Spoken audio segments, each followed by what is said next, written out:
सीतायन अनकही कहानी। लेखिका चित्रा बनर्जी दिवाकरुनी। चैप्टर 18। एक बार जब लक्ष्मण उसी जंगल के रास्ते पर चले गए जिस पर राम गए थे, मैं भारी मन से चौखट पर बैठ गई, अपने चेहरे को हाथों से ढक लिया और पछतावे और निराशा में रोने लगी। दिन की शुरुआत कितनी खूबसूरत हुई थी और अब देखो हम कहाँ पहुँच गए थे। ये सब मेरी गलती थी।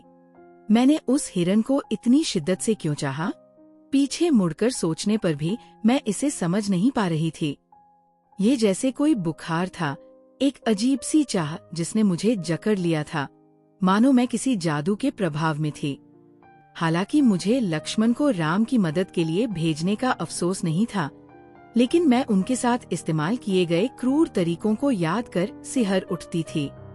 उनके आंखों में वह चोट और फिर वह घृणा कि मैं ऐसा कुछ कह सकती थी। मैंने बार बार रोते हुए प्रार्थना की, बस राम सुरक्षित रहें। कृपया देवी माँ, उन्हें जल्दी से मेरे पास वापस लाओ। मैं वादा करती हूँ, मैं फिर कभी उनसे या आपसे कुछ नहीं मांगूंगी और मैं लक्ष्मण से गहराई से माफी मांगूंगी। मैं सचमुच माफी मांगूंगी। मैं उन्हें समझाऊंगी कि मैंने वो कठोर शब्द कभी दिल से नहीं कहे थे। मैं उन्हें अपने भाई के साथ जितना समय चाहे उतना बिताने दूंगी और उनके बीच से दूर रहूंगी। अक्सर जब मैं किसी चीज के लिए इतनी प्रार्थना करती थी तो कोई संकेत मिलता था, लेकिन आज कुछ भी नहीं। ये स्पष्ट था कि मैंने देवी माँ को नाराज कर दिया था, और भला कौन उन्हें दोष दे सकता था जब मैंने इतनी स्वार्थपूर्ण और मूर्खतापूर्ण हरकत की थी। मैं अपनी प्रार्थनाओं से चौंक गई जब एक मधुर आवाज सुनाई दी, शुभ दिन देवी, एक साधु का आशीर्वाद आपको और आपके घर को प्राप्त हो। एक व्यक्ति साफ जगह पर खड़ा था, लक्ष्मण द्वारा मेरे चारों ओर खींची गई सीमा के ठीक बाहर। इसकी आग जैसी आकृति अब फीकी पड़कर साधारण धूल में बदल गई थी। वह व्यक्ति साधुओं के भगवा वस्त्र पहने हुए था। वो शायद लंबे समय से यात्रा पर था, क्योंकि उसके वस्त्र फटे हुए थे और उसके चेहरे पर गिरते बाल उलझे और बिखरे हुए थे। हमने जंगल में यात्रा करते समय ऐसे घुमक कर साधुओं को देखा था। हालांकि हाल ही में जब से हम पंचवटी में गहराई तक गए थे, उनकी संख्या कम हो गई थी। मुझे उनकी यात्राओं का विवरण सुनना और उनकी बुद्धिमत्ता भरी बातें सुनने में हमेशा आनंद आता था। ये एक विशेष सुख था जब उनके भूखे नेत्र चमक उठते थे, जबकि मैं उन्हें जो भी साधारण भोजन बनाती थी वह उन्हें देती थी। आज इस साधु को देखकर मुझे विशेष रूप से धन्यवाद का अनुभव हुआ। मैंने निश्चय किया कि उनसे निवेदन करूंगी कि जब तक पुरुष लौट न आए तब तक वे मेरे साथ रहें। उनसे बातें करने से मेरा ध्यान उन भयानक कल्पनाओं से हट जाएगा जिन्हें मेरी जंगली कल्पना लगातार गढ़ रही थी। राम घायल, राम किसी गड्ढे में गिर गए होंगे शायद, या किसी दलदल में फंस गए होंगे। राम अकेले मौत के करीब पड़े हुए। जब मेरे पति सुरक्षित और स्वस्थ लौटेंगे, जैसा कि वे दिव्य कृपा से अवश्य लौटेंगे, तो साधु की उपस्थिति उनके क्रोध को कुछ शांत करेगी। राम शायद ही कभी क्रोधित होते थे, लेकिन इस बार जब उन्हें पता चलेगा कि मैंने लक्ष्मण से कितनी अक्षम्य बातें कही थीं, तो मुझे पता था कि वे बहुत क्रोधित होंगे। मैंने साधु का आदर पूर्वक अभिवादन किया और उनसे उनका नाम पूछा। आप मुझे दशानन कह सकते हैं, उन्होंने उत्तर दिया। ये एक अजीब नाम था जो मैंने पहले कभी नहीं सुना था। साधु ने शायद मेरे आश्चर्य को देखा, क्योंकि उन्होंने हल्की मुस्कान के साथ कहा, 10 सिर वाला।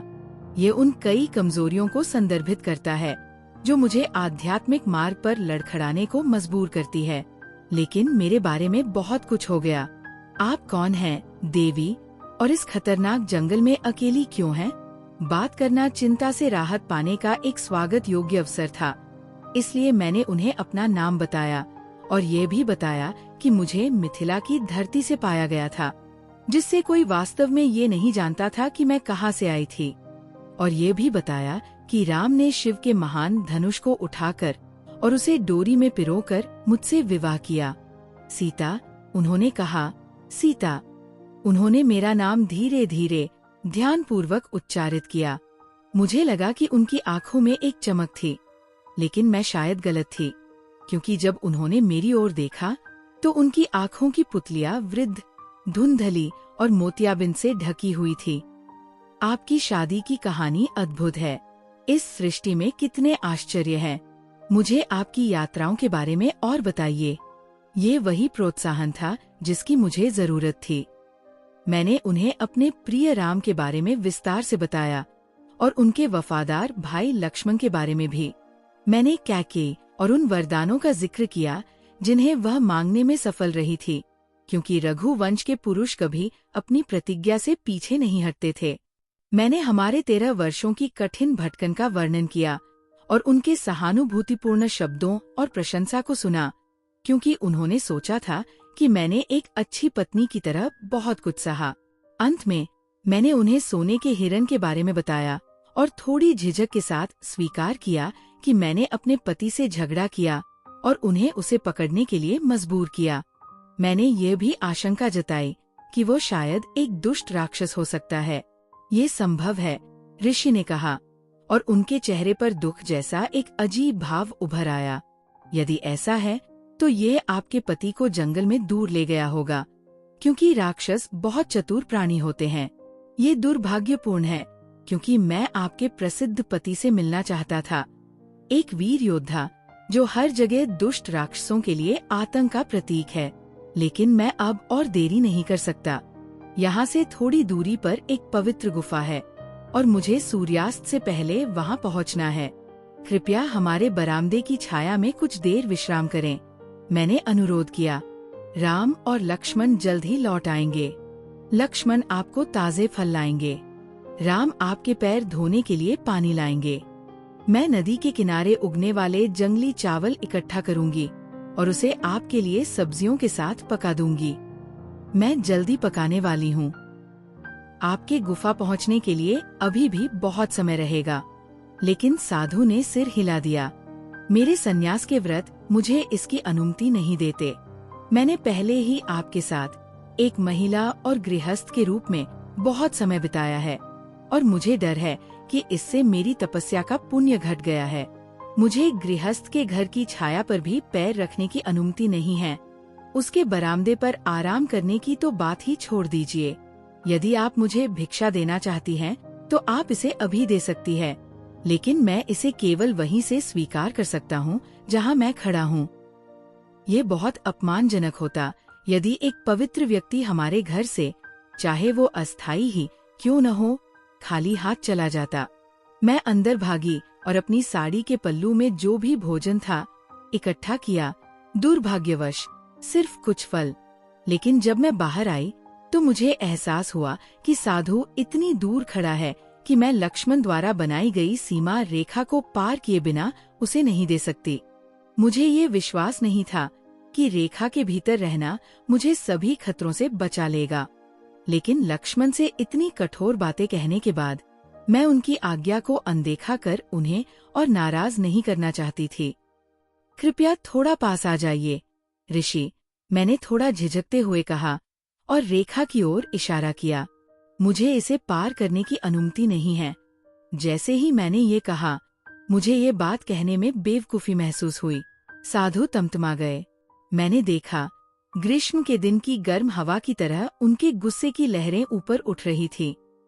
उनका चेहरा गुस्से से काला पड़ गया। मैंने खुद को उनके क्रोध को झेलने के लिए तैयार कर लिया। हमारे साधु जो इतनी चीजें, सुविधा, प्रसिद्धि, परिवार त्यागने की बात करते हैं, वे अपने गुस्से को क्यों नहीं छोड़ पाते? क्या तुम मुझे बहकाने की कोशिश कर रही हो, महिला? उन्होंने चिल्लाकर कहा। क्या तुम मुझे अपने पास लाने की कोशिश कर रही हो ताकि मैं अपनी प्रतिज्ञा तोड़ दूं? क्या मैंने अभी अभी नहीं कहा कि मैं गृहस्थों के आंगन में एक कदम नहीं रखता? अपनी भिक्षा के बारे में भूल जाओ। मुझे उसकी कोई जरूरत नहीं। एक और दिन भूखा रहना मुझे नहीं मारेगा, लेकिन मुझे ये कहना ही पड़ेगा कि ये रघुवंश की अतिथि सत्कार की परंपरा के अनुरूप नहीं है और न ही जनक और सुन्यना की बेटी से। उनके शब्दों ने मेरे मन को झकझोर दिया। राम के साथ रहते हुए मैंने उनकी कुछ संवेदनशीलताएं अपनाई थी। मुझे पता था कि अगर राम को ये पता चला कि एक साधु हमारे घर से इस तरह गया, शिकायत करते हुए कि रघुवंश के आतिथ्य ने उन्हें निराश किया, तो उन्हें कितना अपमानित महसूस होगा। लेकिन इससे भी बुरा ये था कि मेरे पिता और माता का नाम लेकर उन्होंने मुझे व्यक्तिगत रूप से दोषी महसूस कराया। उन्होंने उनके नाम कैसे जाने? मैंने उनके बारे में कुछ भी नहीं बताया था। स्पष्ट है कि साधु के पास कोई गुप्त शक्तियाँ थी। मेरे माता पिता के महल में ये एक प्रमुख नियम था कि कोई भी, चाहे वो पवित्र भिक्षुक हो या साधारण भिखारी, भूखा न जाए। मेरी माँ ने मुझे ये सिखाया था कि यह हमारा कर्तव्य है कि जो भी हमारे द्वार पर आए, चाहे आमंत्रित हो या अनचाहा, उसका ख्याल रखना।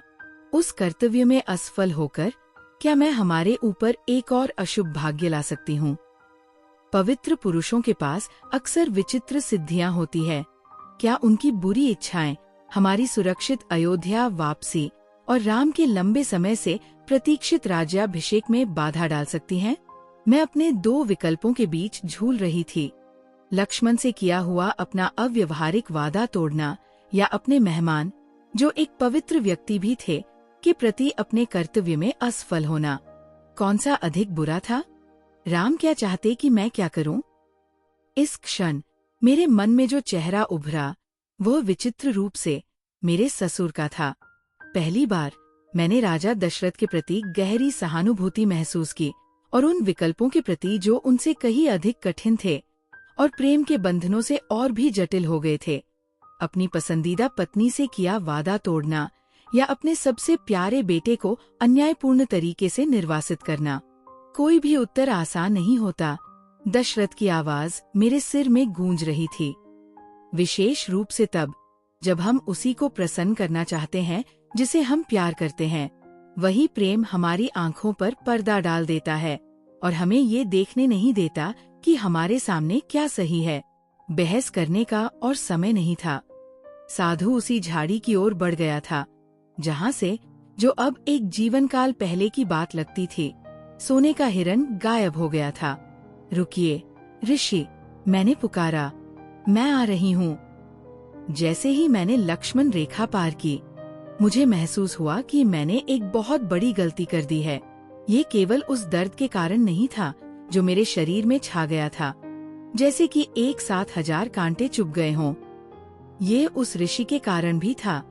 एक पल वह जंगल की पत्तियों के पीछे छिपा हुआ था और अगले ही पल वह मेरे पास खड़ा था। मुझे समझ नहीं आया कि वह इतनी जल्दी कैसे हिल सकता है।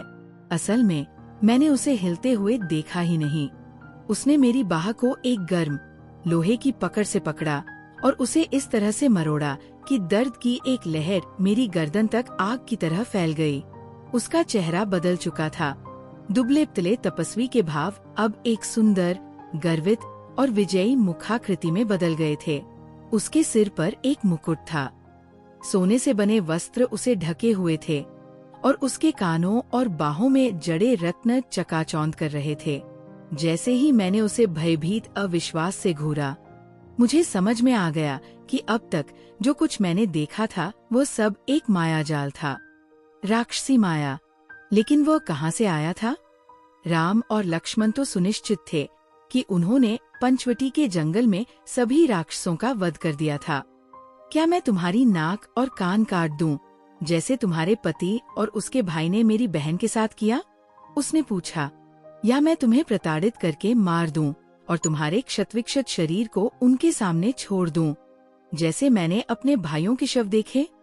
उसकी आवाज में जो क्रोध था वह ठंडा और संयमित था, उसकी बोली शालीन लेकिन अपरिचित। मुझे इतना भयभीत और परेशान होना चाहिए था कि मैं इन चीजों पर ध्यान न दे पाती, लेकिन मैंने दिया। मन अजीब ढंग से काम करता है। हाँ, क्योंकि मेरा मन इस पर विचार कर रहा था कि ये अजनबी कौन है और यहाँ क्यों आया है। उसने मुझे अपना शिकार क्यों चुना? मन कह रहा था, बिल्कुल, क्योंकि अपने दर्द और गुस्से के बावजूद मैं उसे इसके लिए कैसे दोष दे सकती थी? सुपर्णखा की विकृति का और उसके भाइयों के वध का बदला लेने के लिए। ये वही भाई होगा जिसका सुपर्णखा ने जिक्र किया था, जो समुद्र पार एक सुंदर, दूरस्थ भूमि पर शासन करता था। मैं याद करने की कोशिश कर रही थी कि क्या उसने हमें उसका नाम बताया था, लेकिन मेरा दिल इतनी जोर से धड़क रहा था कि मैं कुछ सोच नहीं पा रही थी। मैंने राम और लक्ष्मण की आहट सुनने की उम्मीद की, सूखे पत्तों के नीचे उनके कदमों की आवाज सुनने की चाह रखी, लेकिन कुछ भी नहीं था। वह मृगराक्षस जिसे सुपर्ण अखा का भाई लेकर आया था, राम को बहुत दूर तक ले गया था। मैं अकेली थी। मुझे केवल अपने आप पर भरोसा करना था। मैंने अपनी बाह और कंधे के जलते दर्द को नजरअंदाज किया और अपने सारे बल के साथ अपने अपहरणकर्ता के घुटनों के पीछे एक जोरदार लात मारी। ये मेरी पसंदीदा युद्ध कला चालों में से एक थी, जो आमतौर पर प्रतिद्वंद्वी को संतुलन खोने और पीठ के बल गिरने पर मजबूर कर देती थी। मैं तुरंत उस पर छलांग लगाने और उसकी आंखें नोचने के लिए तैयार थी, जैसा कि मुझे सिखाया गया था। कभी कभी ये चाल प्रतिद्वंद्वी को आगे की ओर गिरा देती थी। ऐसे में मैं अपनी बाह के किनारे को तलवार की तरह उसकी गर्दन के पिछले हिस्से पर लाने के लिए तैयार थी, जिससे वह लकवाग्रस्त हो जाता। लेकिन वह राक्षस तो हिला भी नहीं। इसके बजाय वो हंसा और मुझे बिना किसी प्रयास के इतनी कसकर जकड़ लिया कि मेरी सांसें रुक गईं। एक पल में ही मेरी आंखों के सामने सब कुछ धुंधला होने लगा। अगले ही पल मैं बेहोश हो जाती, या शायद मरी हुई, एक टूटी हुई गर्दन के साथ। जो करना है कर डालो, मैंने बचे हुए बल के साथ कहा। सुपर्ण अखा का खून से सना चेहरा मेरे दिमाग में उभरा। ये तुम्हारा अधिकार है, मैंने जोड़ा। मन ही मन मैंने प्रार्थना की कि वह मुझे जल्दी मार दे, और अगर उसने मुझे प्रताड़ित किया, मेरे शरीर के टुकड़े टुकड़े काटे और उन्हें कच्चा खाया मेरी आंखों के सामने, जैसा कि कुछ ऋषियों ने हमें बताया था कि राक्षस ऐसा करते हैं, तो मैंने प्रार्थना की कि मैं इतनी हिम्मत रख सकूं कि दया की भीख न मांगूं। राक्षस ने इनमें से कुछ भी नहीं किया। इसके बजाय उसने मेरे गले पर अपनी पकड़ ढीली कर दी। मैं झुक गई, हांफते और खांसते हुए, लेकिन मेरी चौकस आंखें उस पर टिकी रहीं, आंशिक रूप से ये देखने के लिए कि वो आगे क्या करेगा, और आंशिक रूप से इस उम्मीद में कि उसे परास्त करने का एक और मौका मिल जाए। राक्षस ने मुझे एक लंबी, विचारशील नजर से देखा। उसमें, मुझे लगता है, थोड़ी प्रशंसा झलक रही थी। फिर उसका चेहरा कठोर हो गया। उसने कहा, मृत्यु तुम्हारे लिए बहुत आसान होगी, और मैं वह इंसान नहीं हूँ, तुम्हारे पति के विपरीत, जो एक महिला को विकृत करता है और उसे जीवन भर के दुख और अपमान के लिए छोड़ देता है। और मैं मानव मांस भी नहीं खाता।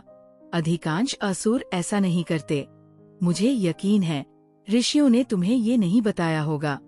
इसके बजाय मैं यह करूँगा, मैं तुम्हें अपने राज्य ले जाऊंगा और तुम्हारे पति को जीवन भर तुम्हें खोजने, शोक करने और पछताने के लिए छोड़ दूंगा, ये जानकर कि उसने ही तुम्हारे साथ ऐसा किया है।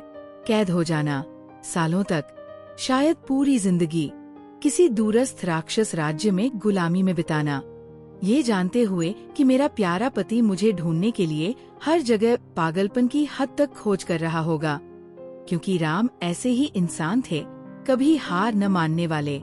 ये डर कि वो शायद मुझे कभी न ढूंढ पाए, या भले ही उसे पता चल जाए कि मैं कहाँ हूँ, वह मुझे बचाने में असमर्थ हो।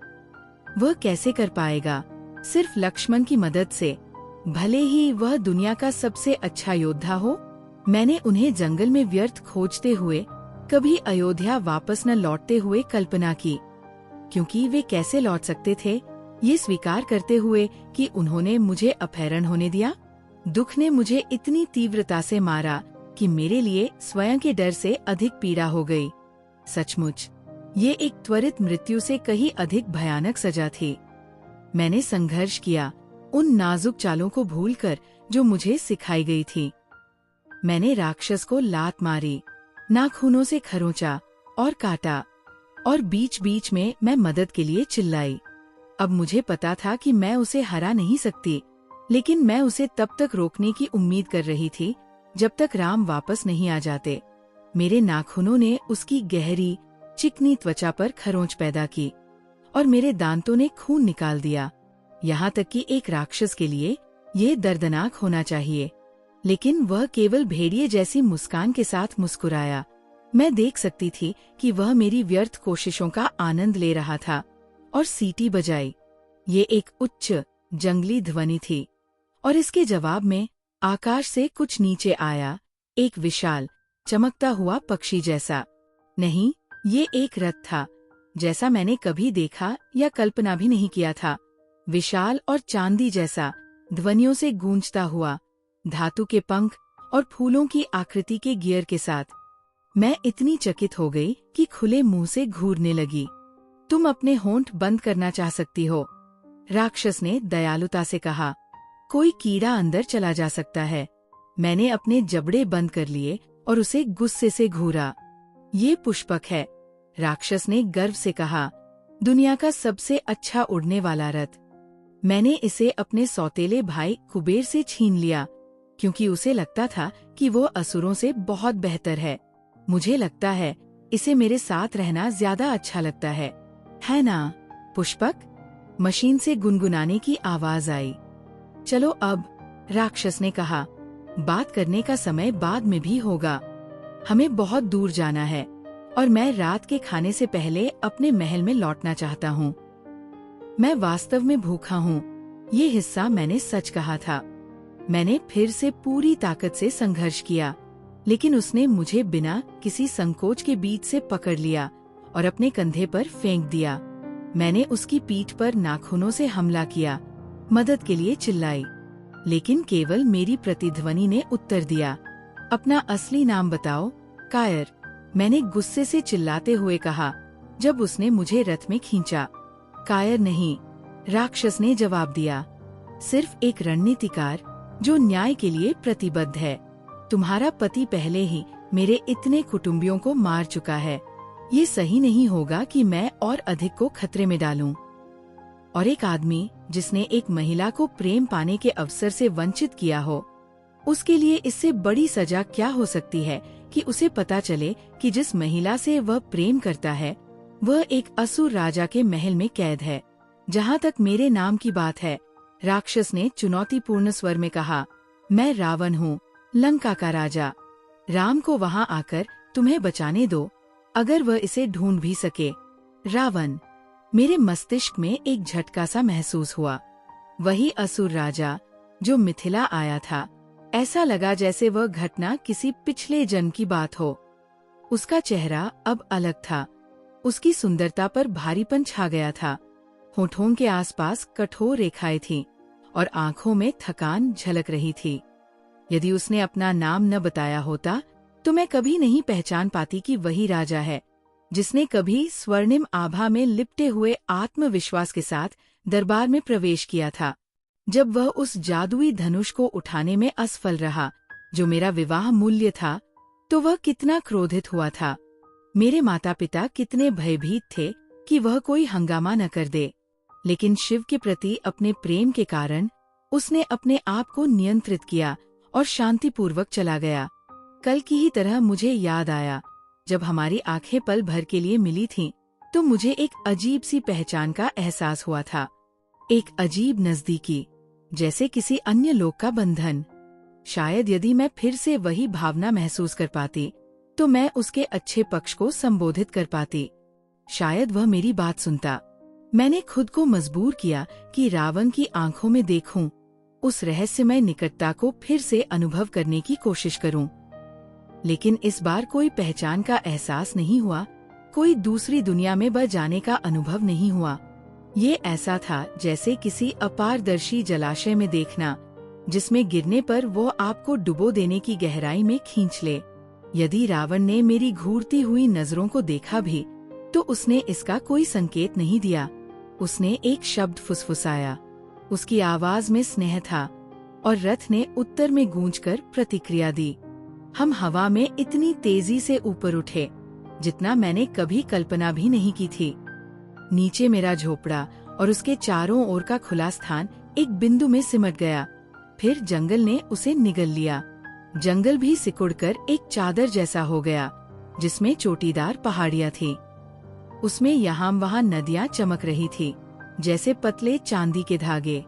मेरे भीतर कहीं गहराई में दृश्य देखकर एक हिस्सा विस्मित हो उठा। जबकि मैं चिल्ला रही थी, हाथ पैर मार रही थी और राक्षस की आंखें नोचने की कोशिश कर रही थी, रावण ने मुझे आसानी से काबू कर लिया। उसके होठों के कोने पर एक हल्की व्यंग्यपूर्ण मुस्कान थी। उसने मुझे रोकने की कोशिश नहीं की। जब मेरी आवाज फट गई और मेरे हाथ मारने से थक गए, तो मैंने देवी से मुझे बचाने की प्रार्थना की। जब वह चुप रही, तो मैंने बाकी देवताओं से प्रार्थना की, जो भी मेरे मन में आए। लेकिन मेरे ऊपर का आकाश खाली रहा। देवता, यदि वे वास्तव में मौजूद भी थे, उनकी अपनी योजना थी, जो मेरी कष्टमय आवश्यकता से मेल नहीं खाती थी। एक पल के लिए मैंने सोचा कि रथ से छलांग लगा दूं। ये इसके लायक होगा, बस उस दानव राजा की योजना को विफल करने के लिए। लेकिन मैंने ऐसा नहीं किया। ऐसा नहीं था कि मैं मृत्यु से डरती थी। भला मैं कैसे डर सकती थी? मैंने मृत्यु को कभी जाना ही नहीं था। फिर भी मैं मरना नहीं चाहती थी, कम से कम राम को एक बार और देखे बिना। यही है, प्रेम के बंधन कैसे हमें बांध देते हैं। समय हमारे पास से दहाड़ते हुए गुजर गया, जैसे कोई जंगली जानवरों का झुंड। मैंने कितना सफर तय किया, ये कितना समय चला, मुझे नहीं पता। ऐसा लगता है जैसे मैं एक ट्रांस में थी। शायद ये राक्षसी जादू था, शायद ये सदमे का असर था। मुझे धुंधली याद है कि एक विशाल पक्षी रथ की ओर उड़ा, रावण को मनुष्य की आवाज में श्राप देते हुए अपना नाम घोषित किया, जटायु। उसने मुझे बचाने की बहादुरी से कोशिश की, लेकिन वो बूढ़ा था। रावण ने बिना पल भर की झिझक के उसके पंख काट दिए, उसे मौत के घाट छोड़ दिया। वह खून उगलता हुआ नीचे गिर गया और मैं अपराध बोध से भरी भयभीत होकर देखती रही, क्योंकि उसने मुझे बचाने की कोशिश में अपने प्राण गंवा दिए। नीचे एक पर्वत शिखर पर एक झुंड में कुछ बालों वाले लोग, या वे बंदर थे, बैठे हुए थे, आपस में विचार विमर्श करते हुए। मैंने अपनी ज्वेलरी उनकी ओर फेंकी। हार, कंगन, पायल, ये राम को देना, मैंने चिल्लाकर कहा। उन्हें बताना कि लंका का रावण उनकी सीता को चुरा ले गया है। उनसे कहना कि मैं उनका इंतजार कर रही हूँ कि वे आएं और मुझे बचाएं। लेकिन हम बहुत ऊंचाई पर थे, इसलिए वे मेरी बात नहीं सुन सके। गहने हवा में गिरते गए, आंसुओं की तरह चमकते हुए, और घने पेड़ों के बीच खो गए। समय मेरे चारों ओर भंवर की तरह कस गया। मुझे लगता है कि मैं बेहोश हो गई, शायद इसलिए कि रावण ने मुझसे प्रेमपूर्ण स्वर में बात की, जो उसके पहले किए गए सभी खतरों से अधिक डरावना था। मुझे ऐसा लगा कि हम समुद्र के ऊपर से नीचे की ओर झुके, जहाँ झागदार लहरों के नीचे भयंकर दैत्य घूम रहे थे। फिर हम काले बादलों में ऊपर की ओर उड़ गए, जिनके किनारे बिजली से चमक रहे थे, जब तक कि मेरे बाल विद्युत प्रवाह से चटकने न लगे। जब मेरी आँख खुली, तो मैं ऐसा महसूस कर रही थी जैसे मैंने कड़वे मदिरा के कई प्याले पी रखे हों। मैं एक स्वर्ण नगरी के अंदर थी, जो पहाड़ की चोटी पर बसी हुई थी। ये इतनी चमकीली थी कि लगभग मेरी आंखें चौंधिया गईं। दीवारें कई मंजिलें ऊंची थीं और भारी हथियारों से लैस पहरेदार उनकी चौकसी कर रहे थे। मुख्य द्वार पर चमचमाते महान व्यक्तित्व खड़े थे, जो देवताओं जैसे प्रतीत हो रहे थे। मुझे याद आया कि मैंने सुना था कि रावण ने स्वर्ग के देवताओं को हराया था और उन्हें लंका में अपनी सेवा करने के लिए मजबूर किया था। अगर मेरा बेचारा पति किसी तरह यहाँ तक पहुँच भी गया, तो उन दैत्यों से भरे समुद्र को पार करने के बाद उसका इन ताकतवर पहरेदारों को हराने का क्या मौका था? वह इस कड़ी सुरक्षा वाली नगरी में कैसे प्रवेश कर पाएगा? फिर मेरे लिए क्या आशा बची थी? तो दोस्तों, आज का चैप्टर यही खत्म होती है। अगले चैप्टर के लिए बने रहें, जो जल्द ही अगले वीडियो में आएगा। अगर आपको ये ऑडियो बुक पसंद आया हो तो कृपया लाइक करें और अपने विचार कमेंट में शेयर करें। और अगर आप हमारे चैनल पर नए हैं तो सब्सक्राइब जरूर करें और बेल आइकन दबाना न भूलें, ताकि हमारे आने वाले ऑडियो बुक का आपको तुरंत नोटिफिकेशन मिल सके। आपका समय देने के लिए धन्यवाद। हम फिर मिलेंगे अगले चैप्टर के साथ।